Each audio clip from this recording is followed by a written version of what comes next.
Back to another episode with our authors today, Jason and Sam, the authors of Brewed at Altitude. How are you guys? Doing great. Great. Nice. Very good. Looks. Cheers. What are you guys drinking? Mine is a light lager. It's still midday, so starting slow. But we're at Bear Brewing here in Denver, Colorado, and thought if we're going to talk about beer, it's best done with a beer in hand. Absolutely. What is Bear? Is it Bear Bear?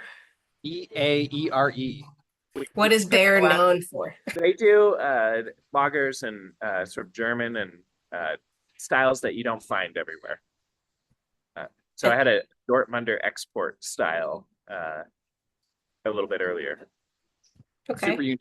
Yeah, What flavors is that? What is that like? like a fruit flavor. Yeah. It was interesting. Yeah, I had never had one A before. little sweet, a little fruity, very clean.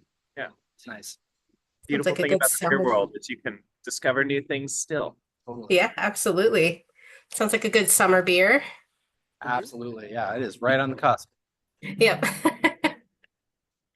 So, kind of diving into your book, which publishes soon, what made you guys decide to take on the world of Colorado brewing? Well, this all started, almost a decade ago, when I think we were both sitting around one day, probably having a beer and thinking, there's so much about Colorado history that we get excited about sharing. Um, and there's so much about beer that we love. And is there a way we could combine these two things together? People are equally excited about beer, and history goes down a little easier with a beer in hand. So we thought, well, maybe there's a book in this, and we started off. We did some talks, we wrote some articles, just sort of testing it out. Eventually, we actually made a museum exhibit at History Colorado here in Denver, um, and then finally culminated with this book. So, as you were writing the book together and kind of going through that process, do you guys have any memorable stories that you, either from the history or just from the research and writing it together? Ooh, wow. So many good stories. One that stood out from the history. There's a lot of them, and we will nerd out with you about this. But the first man arrested in Denver after Prohibition took effect, and here in Colorado, it might be a little hard to believe right now when we have one of the nation's leading beer scenes, but Prohibition came 4 years earlier to Colorado than it did to the rest of the country. And the very first person to end up in jail on New Year's morning, 1916, was a guy named John Hanson. And I went down a rabbit hole to see if it was some sort of ancestor. It was not. Totally unrelated, but sort of a little pride in the family name or shame. I'm not sure which I should feel. I like A little bit of Yeah, for both. me, it was the story of uh, the originator of Colorado homebrew, Charlie Papazian, who was teaching homebrewing classes in Boulder before it was legal to homebrew back in the 70s. And one day, a guy in a suit and tie, black shirt, black tie, white shirt, black tie, showed up to his homebrewing class. And, Boulder at that time was definitely not the kind of place people were wearing a suit and tie. And so Charlie figured he was probably someone from the Alcohol and Firearms Enforcement Agency and there to make sure he wasn't selling his homebrew. So apparently the guy showed up a couple of times and Charlie gave his usual spiel to say it's not illegal to make it, it's just illegal to sell it, and you probably won't be hassled. And whether or not the guy was actually from the government, we'll never know. But he definitely stood out that time and place. You think that he was just trying to learn? He just happened to dress uppity? He might be. I gotta say, it was the high tide of hippiedom in Colorado at the time. So Yeah, yeah, Charlie did say like maybe the guy just wanted to learn how to homebrew and stopping off on his way back from work, but yeah, he wasn't sure. He certainly like the word went out like, hey, there's a square and a tie. You guys be careful what you say. yeah, totally. I like that. A square and a tie. What do you think brewing in Colorado, what makes it more challenging than brewing elsewhere? Like, obviously, in the book, you guys talk a lot about how it's kind of like the perfect conditions for brewing there. What makes it challenging? Well, I think at first it was the distance any Colorado settlements were from the centers of economic and industrial development in the United States. During the gold rush in 1859, it was hundreds of miles to the nearest place to buy beer ingredients. And the earliest brewers in Colorado had to make multiple trips back and forth across the plains just to get the hops and yeast and ingredients they needed to make the beer. Yeah, so it's like culturally perfect conditions now, but in terms of, actually beer is an agricultural product, and so even things that do grow well here, the famous high country barley, especially in those early days, you had to haul it over mountain passes. The weather didn't always cooperate when you needed it to, and we have records of some of those early brewers saying like, it's easier just to import it from the Midwest by train than it is to use the local. Coors being, one of the big exceptions, just decided early on that it was going to really invest in the local barley operations, imported the seeds, helped growers cultivate its very particular strain, and stuck with it, and then grew out, well past Colorado at this point. But yeah, the ingredients and the logistics of brewing beer, I think, were one of the big challenges, and that has flipped now. We do still harder to grow hops here than it is to grow them in the Pacific Northwest. They just get a lot more sunlight up there, and that makes a big difference for hops. But culturally, beer is such a piece of the lifestyle that people move here for, and that was one of the big emphases of the book.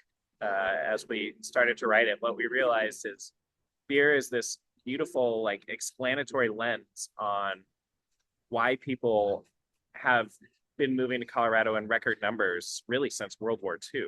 It's part of this lifestyle. It's become one of the amenities that goes with a good Colorado life. Yeah, absolutely. One of my favorite things living there was actually having a beer when you come down off the mountain. It's like there's nothing like it in the world. Just hit the spot. Right? Yeah. And that's a story that we tell in the book. The embrace of craft brewers here for aluminum cans, led by Oscar Blues and Dale's Pale Ale. But there were these articles in Zymergy magazine in the early days, Charlie Papazian trying to convince people that it is worth it to take your big, heavy homebrew bottles on a backpacking trip. And then, once good beer was available in cans, all of a sudden it becomes so much easier. You're at the end of the day, or you made it to the river on your hike, and why not just crack one open and enjoy? It tastes better. Beer tastes better in the mountains. It's like it's come home. Yeah, it totally does. I agree. I totally agree with that. So, with that being said, you guys talk about how there's 438 breweries or thereabouts. Yeah, at the time yeah. Have you been to all of them now? No, we have not been to all of them. But in our exhibition that we talked about, the Beer Here was the beer exhibit that we created at the History Colorado Center in Denver. We had volunteers that went to every single brewery in the state collecting pint glasses. And so we had a thing we called Pints Peak. It was a big rack, a huge wall full of every pint glass from every brewery in the state.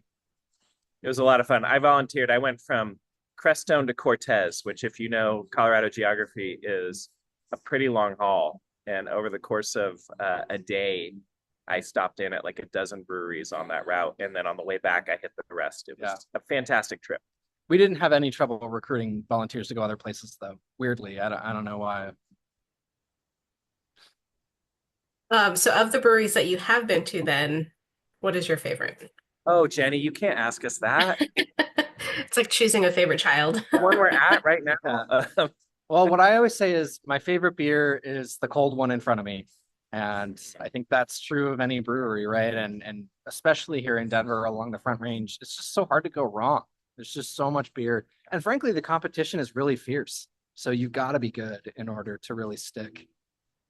Yeah, I say it's a golden age all the time. It used to be that you had to hunt out the good beers, right? Like tap hunting was a thing. the world we live in today, especially in Colorado, you can walk into virtually any brewery you stumble across, and you're going to find a couple of good beers on tap. That said, I grew up in Fort Collins, a little bit of hometown pride. Fort Collins is one of the best places in the world to find a fresh brewed beer, famous for New Belgium. And then these days, Odell's not only is making extraordinary beers, but they have one of the most beautiful patios. Nice. The Odell patio, to sit there and watch the sunset over Horseshoe Rock and enjoy a couple of cold beers is one of the best moments you're going to have in your life. It's true. And actually, if you ask any brewer in the state what their favorite brewery is besides their own, odds are good they're going to say Odell. So if you don't have a favorite brewery, do you have a favorite beer? And does it depend on the season? Definitely depends on the season. Yeah. February is stout month at the brewery closest to my house. And they brew stouts all year and hold back a couple of barrels of each one to sell in February. And they get brewers from around the state to contribute stouts, and you can go in there and sample like 30 different stouts, but it has to be cold, right? Like I cannot drink a sampler tray of stout unless it's really cold out. Yeah. Right now it's like the first hot day of the season, and lager tastes great. Cheers. But I would say, I love a good IPA. And one of the things I love about an IPA is, one of the things that people really embraced about lagers in the history is they're so consistent. They're always crisp and refreshing. You can get different styles, but in general, a lager, you're going to know what you're getting, right? An IPA has so much range. You can, one is over here, one is over here, different hop profiles, different levels of maltiness. There's just so many different variables that you can bring out in an IPA. And I think for me, I've never been very good at wine. Yeah. But sampling IPAs feels a little bit like what I hear my friends who love wine talking about. Like you can really just taste the characteristics. You can taste the brewer's intentions in a really cool way. Yeah. And I think just to double down on what Jason said about lager, the more beer I drink in my life, the more that's the beer I want to drink most of the time. And what's interesting to me as a historian is that really echoes the founding days of Colorado's beer scene. Most beers brewed in Colorado during the gold rush were lagers because it was the new thing. They were brand new to the United States. They were being imported by German immigrants who had a knowledge of how to make this brand new style. And it just exploded in popularity because it's so much different. And like Jason said, it's crisp, it's clean, and it's very different than kind of the heavier ales. Yeah. And so that was what was on tap, and it's still what's on tap for most people here in Colorado. Yeah, I mean, in those early days, you were drinking homebrew, or if you were lucky enough to be to have a local brewery, you were drinking, some inconsistent ales is what we gleaned from the records. Or if you were fancy, people were importing Bass ale from England. And I am curious how many of those people opened, they paid a premium for, and they opened up that bottle and it was just skunked because it had been, however long in however many different climates with, inconsistent sealing technologies. Yeah. And yeah, people were like, oh yes, please give me more. Yeah. How do you guys feel about kind of this new age idea of making beer like a little bit crazy in flavor? I feel like this is a very explicitly American trait of adding like fruit roll-up beer and, And experimenting. We've been so much more free to experiment with our beer since, the very first British colonists came and brought their brewing traditions to the United States. And that I think maintains through the craft beer revolution. You see folks like Kim Jordan and Jeff Liebesch from New Belgium looking for new styles and new tastes and new flavors in the 1980s. And so they take a trip to Belgium, which at the time had the most diverse spectrum of beer flavors on the planet. And they brought back not just the Belgian beers with kind of the banana-y esters, but then also the sour beers. They really pioneered sour beers in the United States. So, I think the tradition of making funky, weird beers is something that we get to claim as our birthright here in the United States and in Colorado specifically. Personally, I am always interested to try something new, even if it's kind of gross. It might be something different. I'm a home brewer. So I really appreciate all the skill and thought and attention that goes into making something that's unique and different. And I really appreciate all the skill that Sam brings to his home brewing because I get to enjoy it. But one of the stories, a couple of stories we tell in the book that emphasize the point. Uh, Colonists were bringing beer with them, and beer was arriving on every ship. But unsurprisingly, the supply was not keeping up with the demand in the English colonies, and people were turning to whatever they could find on hand to brew. So we found recipes. Some of the first pumpkin beers actually date to the colonial era. We found one recipe for beer brewed with green corn stalks. After you harvest the corn, chop up the stalks and use that as part of the fermentation process. In fact, Lewis and Clark famously, they're out making their way across the country. It's been a long time since they've had a beer, and one of their boats overturns, and it soaks a bunch of the bread that they had made with something called camas root, and that must have seemed like a tragedy for like a beat. And then they're like, what we can do with soaked bread is turn it into mash for beer. And that's what they did. And they drank it. And the main thing that they recorded about it is how much it upset all of their stomachs. Yep. They said something about a mighty wind in camp that night. But it's, this is a consistent theme throughout history that we've just embraced in the craft moment that we're in now, that people will make beer out of just about anything they have on hand. Mountain men are making it out of spruce tips instead of hops, and it's just people won't be stopped from having their beer, and that leads to some pretty interesting experimentation, not all successful. And I'm sure everyone out there has had one of those experimental beers that they didn't think was the most successful. I had a peanut butter and jelly beer at the Great American Beer Festival, and I liked it, I think. Right. But I still remember it. So if that tells you anything about the experience of drinking beer, it doesn't always have to be the best beer. It could just be the most interesting. Yeah. It's like here in Colorado, brewers experiment with just about every chili you can imagine. Absolutely. And it's almost always bad, but it's interesting. I always like them a little bit. Yeah, like a small amount. Small amount. Yeah. It's just when you get to the bottom of that pint, you're not sure if you wanted the whole thing. It is. It's a weird one where you're like, I feel like I'm eating a sandwich, and that's not the feeling I want when I'm drinking a beer. Yeah, it's like sour and peanut buttery, but also beer. Mm-hmm. Yeah. Well, awesome. Do you guys have any big plans for the launch of your book? We're going to be pounding the pavement, out giving, book talks all over. Please come join us. Yes, hopefully many of them at breweries where it's easy to do it with a beer in hand. I think Sam is brewing up something special for the occasion that I'm excited to try. It's going to be a good one. And for those folks who live near Denver, we're giving our launch party, giving a beer talk on this book on June 25th at the History Colorado Center. So tickets are available. Come on down. Awesome. So your book, Brewed at Altitude, comes out on April 29th. 29th. Dropping on the 29th, yep. And will be available online at arcadiapublishing.com as well as anywhere books are sold. That's right, yes. And you can pre-order it right now. That way you're guaranteed to get it as soon as it's available.